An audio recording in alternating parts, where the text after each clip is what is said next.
Bonjour Vincent. Bonjour Christine. Alors c'est vrai que la semaine dernière, vous aviez parlé des bonnes résolutions du début d'année. Hein, c'est classique, c'est un peu, ça revient chaque année. Exactement. Le problème, c'est pas d'avoir des bonnes résolutions, c'est de s'y tenir. Et S'y pour s'y tenir. tenir, Eh ben, il n'y a rien de tel que de bien les formuler. Parce que figurez-vous que l'adhésion de notre cerveau à une bonne résolution ou à un objectif est directement influencée par la façon dont on l'exprime, dont on le formule. Autrement dit, pour que le il faut cerveau lui dire les adhère, choses clairement. il faut lui dire les choses clairement et pour qu'il coopère, et pour qu'il adhère, eh bien, il y a quelques critères. Et c'est de ça que j'aimerais vous parler. Alors, quels sont ces critères? Ça commence déjà avec ceci et ceci. Une Écrire. feuille, un papier, c'est à la portée de tout le monde. Là, normalement, on s'en sort. Hein. L'écrire, parce qu'à partir du moment où j'écris, j'encre dans le papier, je m'engage vis-à-vis de moi-même. Ça, c'est une vraie première étape.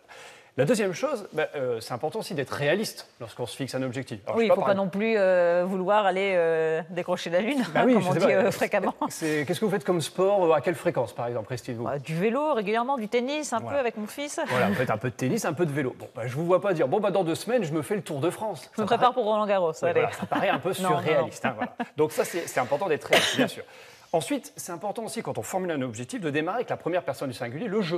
Il faut vraiment être impliqué. Eh bien oui, je m'implique. Je me souviens d'une dame qui avait formulé son objectif en disant « Mon mari s'occupe plus des enfants ». Oui, alors ça, c'est pas ses bonnes résolutions à elle, c'est celle de son mari. Ah oui, et elle ne maîtrise pas les choses par rapport à ça. Ça, c'est une seconde chose.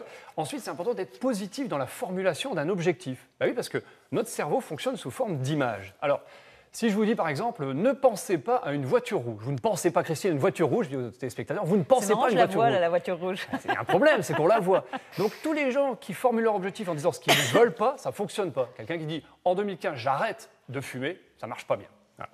Et puis ensuite, ce qui est important aussi, c'est d'utiliser un verbe au présent. En 2015, je ne fume plus, c'est ça, ça marche pas. Ça ne marche pas non plus. Voilà. J'arrête de fumer, je ne fume plus, c'est pareil, Voilà. ça ne fonctionne pas.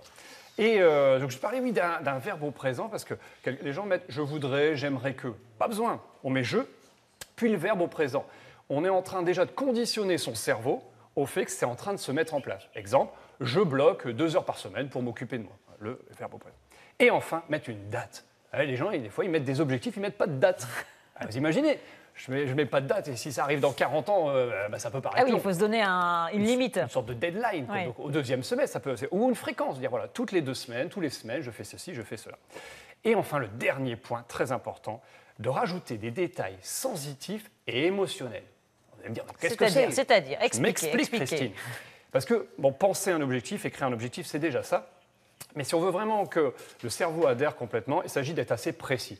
Qu'est-ce que je verrai quand mon objectif sera atteint? Qu'est-ce que j'entendrai? Et aussi comment je me sentirai émotionnellement. Un exemple, voilà, je sais pas, je vais aller voir dans des entreprises pour avoir un stage, si je suis étudiant, ou pour tout simplement un entretien d'embauche.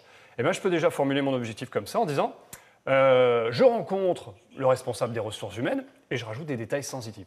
Je le vois et je le regarde dans les yeux, je m'entends m'exprimer distinctement et l'émotionnel, je me sens enthousiaste, je me sens confiant, je me sens serein, professionnel. On vit l'action avant, en fait, c'est une préparation, en fait. Eh bien oui, l'intérêt c'est ça, c'est que le fait de pouvoir vivre émotionnellement une action avant, on est en train de charger émotionnellement son cerveau par rapport à cet objectif, et là on va être d'autant plus, je dirais, convaincant au niveau du cerveau, il va dire « Ah oui, ok, ça me parle ».